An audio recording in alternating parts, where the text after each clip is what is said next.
Hello all. Welcome to the third part of this rewatch of Granada's adaptation of Brideshead Revisited. Episode 3, The Bleak Light of Day, begins with the boys back at Oxford. We see them first under umbrellas, walking through the grey drizzle on their way for Sebastian to meet with Mr. Samgrass of All Souls, who is someone of Mummy's. Sebastian has made a poor start at Oxford. He has been noticed. He is to mend his ways. Gone is the happy childhood that they had been enjoying mere months before. Charles feels positively middle-aged. When Sebastian is finally released by Mr. Samgrass, we see that Charles has been waiting for him outside, reading a book. Later, when Charles is leaving a lecture hall, we see Sebastian waiting outside for him. They are each other's only friend, casting off the people they had mixed with in their first year, each hanging on solely to the other. When they were in Venice and only had eyes for one another, I could easily see that as romantic. They were happy, after all, and it is in my nature that I associate a romance with happiness. Maybe that makes me shallow, that I want only the good parts of a love story. Maybe those among you who are fond of doomed love find this episode just as romantic as the previous one. Maybe even more so. I can't, of course, but that doesn't mean I think that you're wrong and I'm right. It just means I think that you're you, and I'm me. Anthony Blanche has gone down. Has he? He wrote me a letter. He was taking a flat in Munich. He started a relationship with a policeman.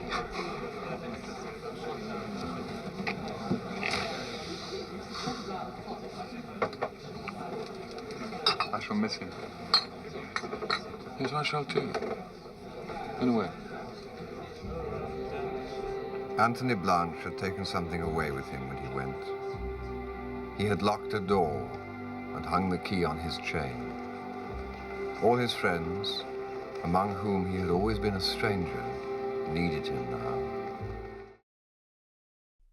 I love the idea that now, in the mid-1920s, Antoine is in Munich with his policeman.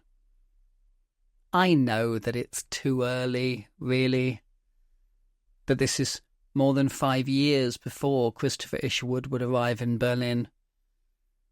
But it's certainly no coincidence that Evelyn Waugh chooses to send Antoine to the Weimar Republic. I would love to believe that there is an obscure strand of fanfic on AO3 devoted entirely to Anthony Blanche's time in Munich. We finally get to meet Lady Marchmain. She visits Oxford for a week early in that term. We see her walking with Charles, chatting politely about his paintings in the garden room at Brideshead and his friendship with Sebastian. She accepted me as Sebastian's friend and sought to make me hers also, and in doing so, unwittingly struck at the roots of our friendship. That is the single reproach I have to set against her abundant kindness to me. We also get to meet Rex Mottram for the first time. He comes alongside Julia when she visits. He is about 30, older than any of them, a Canadian émigré, a member of Parliament, a man of the world, but not of their world. He wants to be of their world, and he rather hopes that he can get in as Julia's +1. But we don't really see any of that here. Rex knows everyone. Any cigars, huh?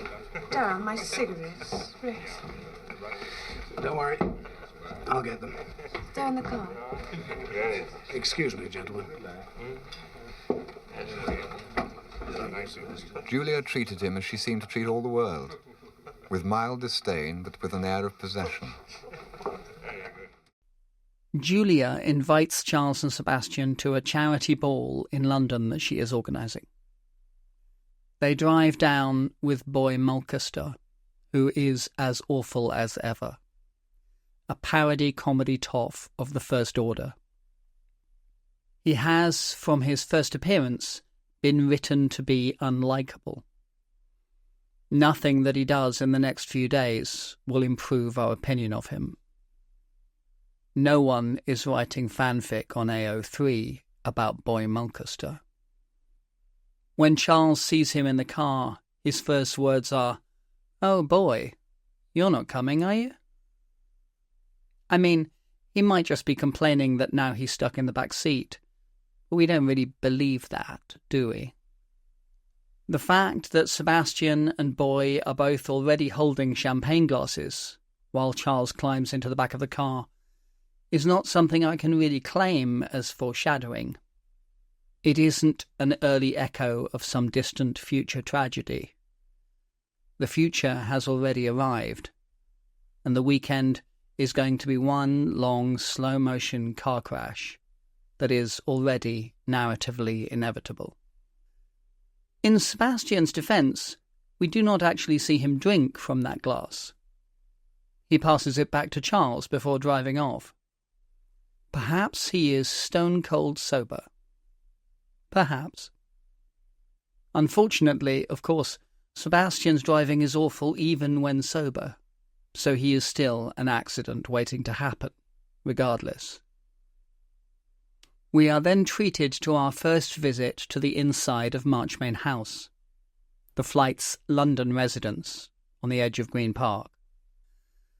Charles and Sebastian are going to stay the night there, and so drop in first to change. They go to a dinner party at Rex's before the ball. A crush of bright young things.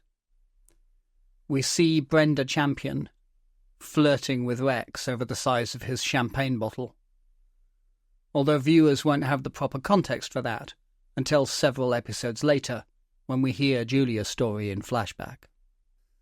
Julia herself is fashionably late, and finally makes her entrance to applause. By this time, though, Boy Mulcaster has persuaded Charles and Sebastian that they should cut the ball and come with him to Ma Mayfield's, the old 100th Club. Boy says that he has a regular there, Effie, and that there will be the devil to pay if she hears that he's been in London and hasn't been to see her. "We need another bottle of pop of the good Mottram," says Boy, referring, of course, to champagne. I'm so used to bottle of pop referring to a fizzy soft drink for children that I initially took that line for a joke. But on reflection, I wonder if champagne was actually the origin of the term. Surely, sparkling wines must predate the process of carbonating soft drinks. The three of them pile into a car together. "Aren't we going to look in on the ball?" says Charles. "Oh, Charles," says Sebastian. "You've seen one ball, you've seen 'em all. You can dance at Ma Mayfield's." Charles stops Sebastian from driving, so Boy is behind the wheel. The night that follows is a succession of humiliations for Boy Mulcaster. He is naturally boastful, and then feels very disgruntled when his very high opinion of himself and his rank and its privileges are not borne out by the behaviour of others. He tries and fails to get into the club without paying. He claims to be a close friend of the owner, unaware that he is talking to her. When he finally does manage to track down Effie, she barely remembers him. Effie is perfectly friendly. This is the job, after all. She pulls in a couple of other girls for Charles and Sebastian, and Boy buys overpriced food and drink for their table.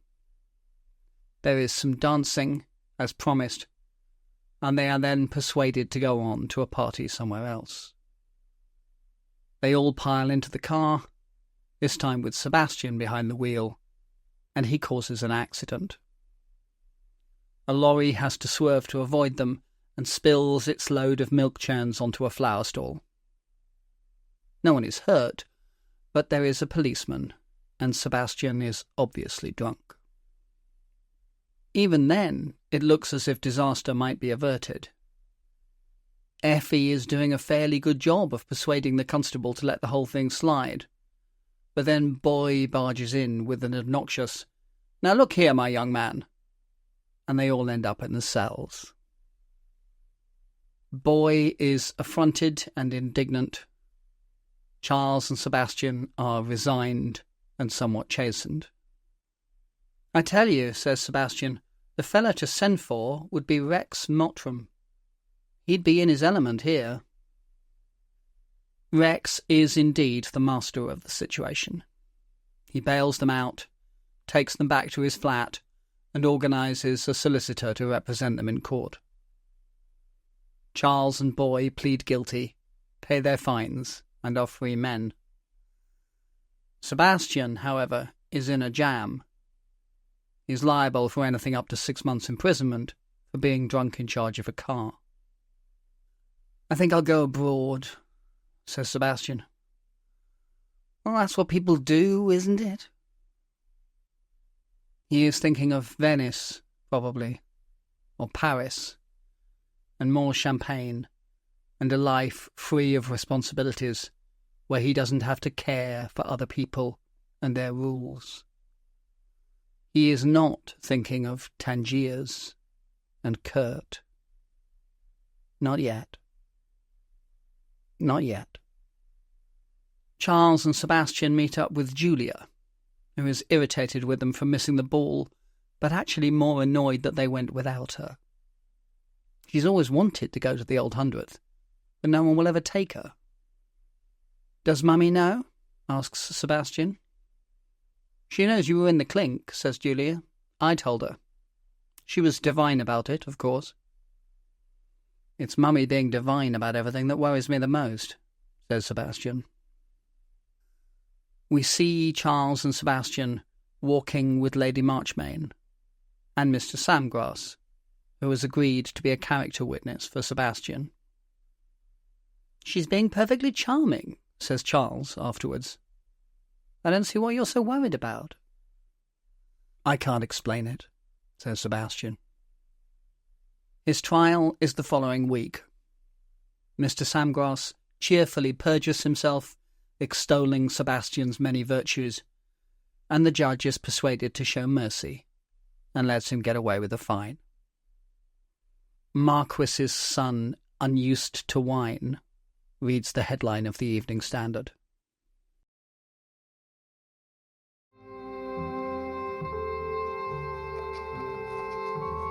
We were both gated for the rest of the term. But the most lasting penalty we suffered was our intimacy with Rex Mottram and Mr. Samgrass. But since Rex's life was in London, in a world of politics and high finance, and Mr. Samgrass is nearer to our own at Oxford, it was from him we suffered more. For the rest of that term, he haunted us.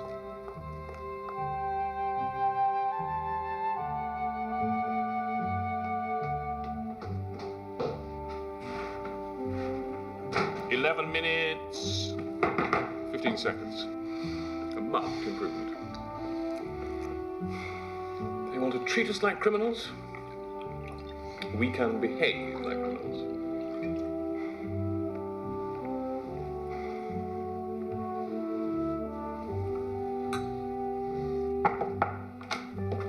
Good evening, Sebastian. Ah, Charles.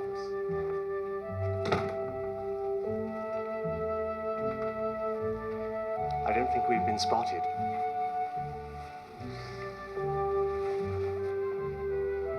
How delightful.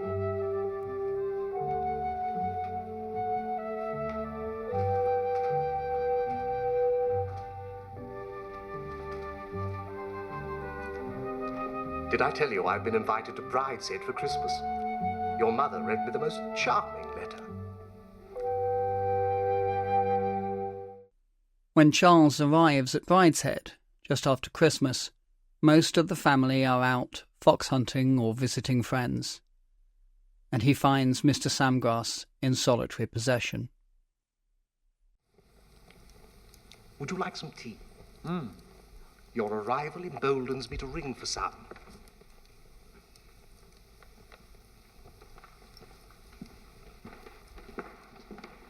Is Lady Marchmain in? No, she's driven off with her cousins to visit a neighbour. She'll be back in time for dinner. How can I prepare you for the party? Alas, it breaks up tomorrow. Lady Julia departs to celebrate the New Year elsewhere and takes the beau monde with her. I shall miss the pretty creatures about the house, particularly one Celia. She is the sister of our old companion in adversity, Boy Mulcaster, and wonderfully unlike him. I find her most engaging. I shall miss her. We don't get to meet Celia Mulcaster, and she will be Celia Ryder before we do. But that will be years from now. Her part in this story is not yet. As you have seen, Charles is perfectly polite to Mr. Samgrass. I don't think that this is because of the debt they owe him from the courtroom. I think Charles is too well brought up not to be polite.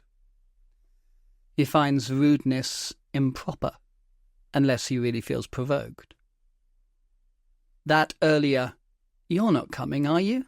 line to Boy Mulcaster is unusually rude coming from Charles. Maybe we are ruder to our peers than we are to our elders.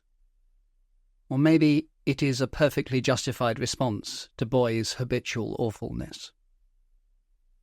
Sebastian comes back early from the hunt, and Charles and he go upstairs to change and swap tales of their respective Christmases before coming down to tea. They wander through the mass of guests, and we see Cordelia and Bridie again, and Julia. Sebastian adopts a rather sullen air. Back in episode 1, he apologised to Charles for not being very nice on the afternoon of their first visit here. "Brideshead often has that effect on me," he said. There's a part of me that would love to believe that Sebastian's sullen mood is not some warning of impending tragedy, but just that, like so many 19-year-olds back home from university, he has reverted to a slightly younger version of himself. He certainly reminds me here of a sulky teenager. Our hostess has just returned. She was asking if you had arrived yet. You'll find her in her sitting room. Thank you. I'm just going along to say hello to your mother. Why? You'll see her this evening? Well, you know. I'll see you later. Part of the reason for Sebastian's sullenness, of course, is how much he hates being indebted to Mr. Samgrass. What did Mummy say? Oh, she spent most of the time singing Samgrass's phrases and reminding me of our obligation to him.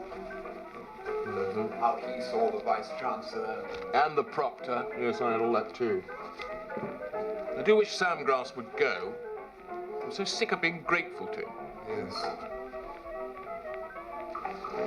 God, at least Julia's lot are going tomorrow. We see the family cleave down the fault lines that Sebastian had described earlier that summer. When Lady Marchmain asks who is coming to chapel for the rosary, it is Julia and Sebastian, the semi-heathens, who find excuses to be elsewhere. Lady Marchmain jokes that they must make a Catholic out of Charles. Except, of course, she isn't entirely joking.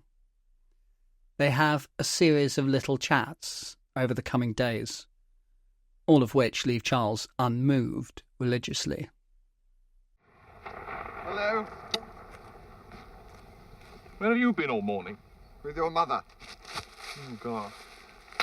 One of her little talks? Well, I can't help it if she thinks I'm ripe for conversion. Ready? Paul!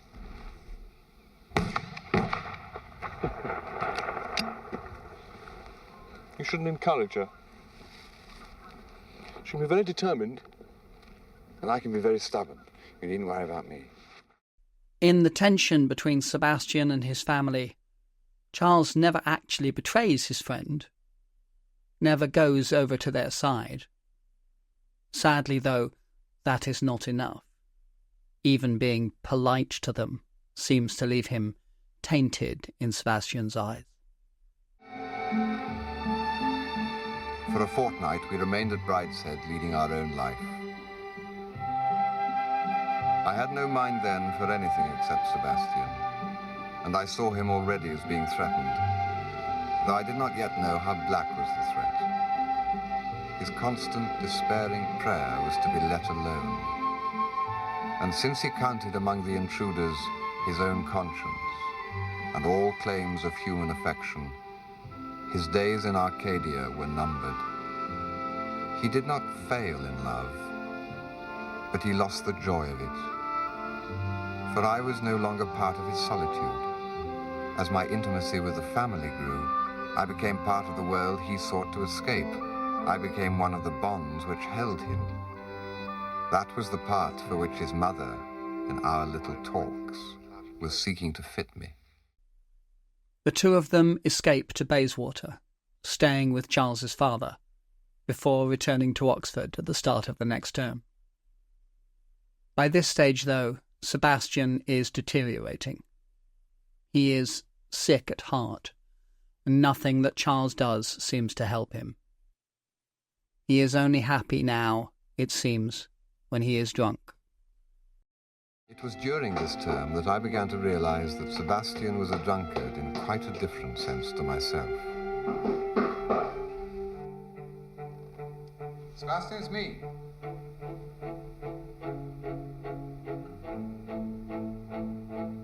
Are you there?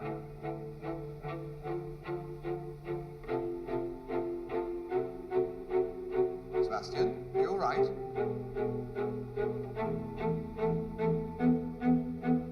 What's the matter? Can I help? I got drunk often, but through an excess of high spirits and the love of the moment and the wish to prolong and enhance it. Sebastian drank to escape. Nothing's the matter. As we together grew older and more serious, I drank less, he more. The episode ends on a foreboding note, talking about a succession of disasters shortly to arrive. Looking back on these few months of narrative and on Sebastian's decline, I always find myself picking at the cause and effect of it all. I suppose what I am asking myself is, could the tragedy have been averted? Was the breakdown of Charles and Sebastian's friendship inevitable? If Sebastian had not been driving that car, then they would never have owed a debt to Mr. Samgrass. If Charles had been more willing to be rude and more firmly rebuffed Lady Marchmaid's attempts at friendship, would he and Sebastian still be happy together in Oxford? Or were all those things incidental, actually? Were the seeds of all this unhappiness planted before they even met? Of course, those sorts of questions only really make sense when one is discussing actual people in real life. Charles and Sebastian aren't real people. They are fictional characters created by Evelyn Waugh because he wanted to tell a particular story. This is the story he wanted to tell, so in that sense, their fate is inevitable. Their author has decreed it. That never stops me wondering about it, of course, but I do accept that that speaks more loudly about me than it does about Charles Ryder or Sebastian Flyte. One of the ways in which I cope with tragedy is to fantasize about a world in which it never happened. I also find it helpful to keep things in perspective. Yes, there are moments of tragedy here, but there are also many moments of happiness. We see Charles and Sebastian at lunch parties in student rooms. dancing together through the halls of Marchmain House, messing about on a motorbike. We see, again and again, a quiet exchange of smiles between them. And that is just the parts we get to see. Who knows what other fun we are missing out on completely? We are shown not a moment of the time they spend at Charles's home in Bayswater. War is focused solely on the narrative of tragedy. The fact that so much of their time goes unreported can only mean, surely, that there is no tragedy there for him to mine. The light in episode 3 may seem bleak after the baking heat of Venice, but there is still warmth and humour to be found here in abundance. The shallow recounting of events might leave a bemused outsider to wonder why we love this show the way we do. Not all of what we love is found in the shallows, though, is it? This is one of those stories that we love more and more the deeper we go into it. I know you all know what I mean, because you, dear listeners, are the ones who've made it right to the end of the video. That means that you are my people, and I hope that you'll join me again next time.